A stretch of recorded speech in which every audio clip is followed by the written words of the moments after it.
दोस्तों जियो financial service की बात करें तो कंपनी ने क्वार्टर थ्री के रिजल्ट को डिक्लेयर कर दिया है।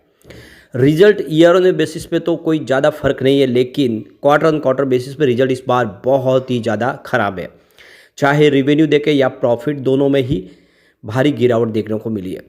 तो क्या वजह रही है, आखिर ऐसा रिजल्ट क्यों आया, उसको समझने की कोशिश करेंगे। रिजल्ट के अंदर क्या क्या इस बार अचीवमेंट किया और क्या रह गया बाकी, उसको समझने की कोशिश करेंगे। वैसे तो जियो फाइनेंशियल का शेयर ऑलरेडी बहुत ही ज़्यादा करेक्ट हो चुका है, तो अब इस रिजल्ट के बाद और ज़्यादा गिरावट की संभावना तो उतनी अब दिख नहीं रही है, क्योंकि बाजार पहले से ही बहुत ज़्यादा गिरावट की चपेट में है। आज भी भारी भरकम बाजार में गिरावट हुई और इस गिरावट के पीछे वजह एफआई बाजार में लगातार बिकवाली कर रहे हैं। पिछले कई दिनों से देखें तो उनका निवेश यहाँ पे कम हो रहा है। तो ऐसे में क्या संभावना बन रही है। और वैसे जियो फाइनेंशियल का अभी हमारे सामने दिसंबर का म्यूचुअल फंड होल्डिंग और शेयर होल्डिंग पैटर्न आ चुका है, जो बहुत ही शानदार है। यानी दिसंबर महीने में म्यूचुअल फंड्स ने और डीआई ने जम के खरीदारी की है। ये आंकड़े उत्साहवर्धक है। तो इन सबको समझने की कोशिश करेंगे इस वीडियो के माध्यम से और रिजल्ट को अच्छे से समझेंगे। लेकिन फ्रेंड्स, उससे पहले अगर आप पहली बार हमारे चैनल पे आए तो चैनल को सब्सक्राइब कर दीजिए, एक बेल आइकॉन दबा दीजिए ताकि जब भी नया वीडियो बने पहला नोटिफिकेशन आपको मिले। वीडियो पसंद आए तो लाइक शेयर जरूर कीजिए। चलो फ्रेंड्स, वीडियो स्टार्ट करते हैं। मैं हूं आपका दोस्त एसपी दवे और हमारे अपने चैनल ऑनलाइन कमाई में आपका बहुत बहुत स्वागत है। तो सबसे पहले बाजार की बात कर ले। आज बीएसई सेंसेक्स 76,619 के स्तर पे क्लोजिंग दी है। यहाँ पे 423 पॉइंट की गिरावट थी, यानी 400 पॉइंट से ऊपर की गिरावट हुई है। पिछले 3 ट्रेडिंग सेशन में लगातार तेजी बनी थी, उस पर फाइनली ब्रेक लग गया। आज 0.55% की गिरावट थी, यानी लगभग आधा % के आसपास की गिरावट। ये गिरावट कम थी, लेकिन निफ्टी फाइनेंशियल सर्विस में गिरावट ज़बरदस्त थी। आज 22,608 के स्तर पे आ चुका है निफ्टी फाइनेंशियल सर्विस, जहाँ पे 335 पॉइंट की गिरावट थी, यानी 1.46% गिरा निफ्टी फाइनेंशियल सर्विस। तो बाजार में तो आधा % की गिरावट थी, लेकिन निफ्टी फाइनेंशियल सर्विस में लगभग 1.5% की गिरावट थी। तो काफ़ी बड़ी गिरावट हुई और इस गिरावट के पीछे वजह बन रही है एफआई। तो आज एफआई ने यहाँ पे 10,486 करोड़ का फ्रेश इन्वेस्टमेंट किया है, लेकिन सामने 13,804 करोड़ की उन्होंने बिकवाली कर दी। तो उनकी जो बिकवाली का आंकड़ा है वो 3,318 करोड़ निगेटिव है, यानी 3300 करोड़ का उन्होंने माल बेचा है। लगातार बिकवाल बने हुए वो आप देख ही सकते हो कि 14 जनवरी को तो उन्होंने 8,000 करोड़ की भारी भरकम बिकवाली की थी, और इस महीने की बिकवाली अभी तक 46,576 करोड़ तक आ गई है। काफ़ी भारी मात्रा में एफआई बाजार में बिकवाली कर रहे हैं। बाजार को सपोर्ट मिल रहा है डीआई की तरफ से। आज डीआई ने 12,496 करोड़ का फ्रेश इन्वेस्टमेंट किया, सामने 9,923 करोड़ की उन्होंने बिकवाली की। तो उनकी जो खरीदारी का आंकड़ा है वो 2,572 करोड़ पॉजिटिव है।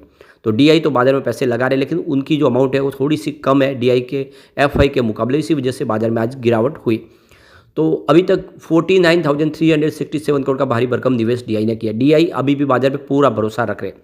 तो इस भारी गिरावट के बावजूद भी आज जियो फाइनेंशियल सर्विस ने पॉजिटिव क्लोजिंग दिया। ये बड़ी बात है, क्योंकि फाइनेंशियल सर्विस में भारी गिरावट थी। आप देख ही सकते हो करीब 1.5% के आसपास की गिरावट।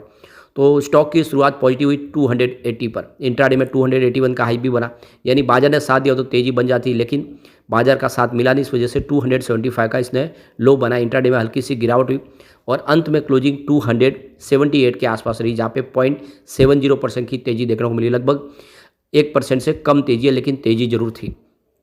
अब यहाँ पे कंपनी ने क्वार्टर 3 का रिजल्ट डिक्लेयर कर दिया है। इस बार प्रॉफिट 295 करोड़ के आसपास रहा है, जो बिल्कुल फ्लैट है पिछले साल सेम क्वार्टर के मुकाबले। ये बात है कि रेवेन्यू में 6% की वृद्धि है।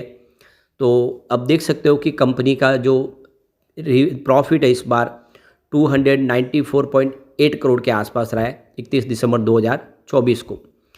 दूसरी तरफ देखें तो कंपनी का जो नेट प्रॉफिट है पिछली बार वो 293.8 करोड़ के आसपास था। तो लगभग फ्लैट ही कहेंगे, इसमें कोई ज़्यादा फर्क तो नहीं है। कंपनी का रेवेन्यू इस बार 438.4 करोड़ के आसपास रहा है।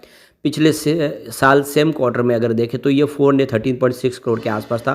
6% की वृद्धि देखने को मिली है यहाँ पे। अब यहाँ पे जियो फाइनेंस सर्विस की बात करें तो एसेट अंडर मैनेजमेंट देखें तो इसमें इस बार 4,199 करोड़ के आसपास पहुँच गया है। जो देख सकते हो पिछले साल सेम क्वार्टर में क्वार्टर 2 में देखें तो 1,206 करोड़ के आसपास था। तो एयू में अच्छी खासी वृद्धि हुई है। और पेमेंट बैंक का जो आप देखें तो CASA करंट अकाउंट और सेविंग अकाउंट का रेशियो भी काफ़ी अच्छा बढ़ा है। यहाँ पे क्वार्टर दर क्वार्टर यहाँ पे 25% की अच्छी खासी वृद्धि देखने को मिली है, जो 1.89 मिलियन कस्टमर इनके ऐड हो चुके हैं। तो ये पेमेंट सॉल्यूशन का जो बिजनेस है वो काफ़ी बेहतर कर रहा है, यानी डिजिटल रूप से जो सेविंग अकाउंट खुल रहे हैं या करंट अकाउंट वो काफ़ी तेज़ी से बढ़ रहे, भरोसा बन रहा है लोगों का। तो कंपनी का डिजिटल फुटप्रिंट कंटिन्यूस बढ़ते ज़्यादा है, उसमें ग्रो अच्छी है। अब देखिए जो यहाँ पे average 7.4 million monthly active users इस समय दिखाई दे रहे हैं। तो जो दूसरा जो प्लेटफॉर्म है उसके माध्यम पे देखें तो इसका जो प्रदर्शन है वो बहुत ही बेहतर है।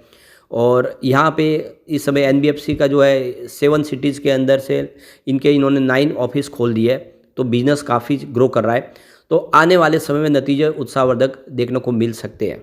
जियो पेमेंट बैंक के आउटलेट देखें तो 7,300 के आसपास है। और देख सकते हो कि यहाँ पे कंपनी ने जियो पेमेंट बैंक सर्विस से लेके देख सकते हो कि काफ़ी तेज़ी से बिजनेस को बढ़ाने के लिए पेमेंट एग्रीगेटर लाइसेंस भी प्राप्त कर लिया है, जो आरबीआई की तरफ से मिल चुका है। जियो ब्लैक रॉक के साथ में प्राइवेट पार्टनरशिप करके एसेट मैनेजमेंट का बिजनेस करने की तैयारी कर ली है, जिसके लिए अभी देखें तो कुछ अप्रूवल बाकी रह गए। तो अब देखो कि third party application provide service licence भी इनको मिल चुका है। तो आने वाले समय में इन सब का जो नतीजा है वो बेहतर होता हुआ दिखाई देगा। थोड़ा सा अभी हमें इसमें इंतज़ार तो करना होगा। तो अब कमजोरी कहाँ रह गई है वो देखते हैं। सबसे पहले बात कर लेते हैं इसके रिवेन्यू की। इस बार दिसंबर क्वार्टर में 414 करोड़ का कंपनी का टोटल रिवेन्यू रहा है। अब ये देख सकते हो कि पिछले क्वार्टर में यानी क्वार्टर 2 में देख सकते हो रिवेन्यू बहुत ही ज़बरदस्त बढ़ा था, 694 करोड़ के आसपास पहुंच गया था। इस बार 438 करोड़ का रिवेन्यू है। तो यहाँ पे देख सकते हो कि क्वार्टर ऑन क्वार्टर बेसिस पे बहुत भारी गिरावट देखने को मिली है पिछली बार के मुकाबले, लेकिन ईयर ऑन बेसिस पे रिवेन्यू हल्का सा बढ़ा है। तो अगर हम सितंबर क्वार्टर को छोड़ दें तो इसका कंपनी का रिवेन्यू लगभग एक जैसा ही है और थोड़ा सा वृद्धि होते हुए दिखाई देगा, क्योंकि दिसंबर से लेके मार्च और जून में लगभग वही 414 और 420 के आसपास था। तो पिछले क्वार्टर को अगर छोड़ दें तो रिजल्ट लगभग एक जैसा ही दिखाई देगा रिवेन्यू के मामले में। अब बात करें प्रॉफिट की, तो दिसंबर 2023 में 294 करोड़ का प्रॉफिट था, लेकिन पिछले क्वार्टर में प्रॉफिट बढ़ते हुए 689 करोड़ तक पहुंच गया था। ज़बरदस्त जंप, इस बार 294 करोड़ का ही प्रॉफिट हुआ है। तो ईयर ऑन बेसिस पे तो कोई ज़्यादा यहाँ पे फ़र्क दिखाई नहीं देगा, जो पिछली बार जो था सेम क्वार्टर में वही इस बार भी प्रॉफिट है। लेकिन सितंबर क्वार्टर में 689 करोड़ का ज़बरदस्त प्रॉफिट था, यानी पिछला रिजल्ट बहुत ही बेहतर था, चाहे वो रिवेन्यू देखे या प्रॉफिट देखे। इस बार वो नदारद है। तो जो रिजल्ट जो लगातार जो बने आ रहे वही दिखाई दे रहे हैं। दिसंबर, मार्च और जून के जो रिजल्ट है उसी लेवल का ये रिजल्ट देखने को मिल रहा है, लेकिन इसको क्वार्टर ऑन क्वार्टर बेसिस पे हम कंपेयर करते तो रिजल्ट खराब दिखाई देता है। तो ये थोड़ी सी चिंताजनक बात है, लेकिन ओवरऑल तो अभी बिजनेस शुरू होने लगा है, तो इतनी कोई चिंता की बात नहीं है। एक आंकड़े आपको उत्साह से भर देंगे और वो है नया जो शेयर होल्डिंग पैटर्न आया दिसंबर का। तो यहाँ पे प्रमोटर की होल्डिंग अनचेंज है 47.12% पे, यहाँ पे कोई बदलाव नहीं है। यहाँ पे प्लेज जो शेयर है वो 0 है, कोई भी शेयर गिरवी रखा हुआ नहीं है।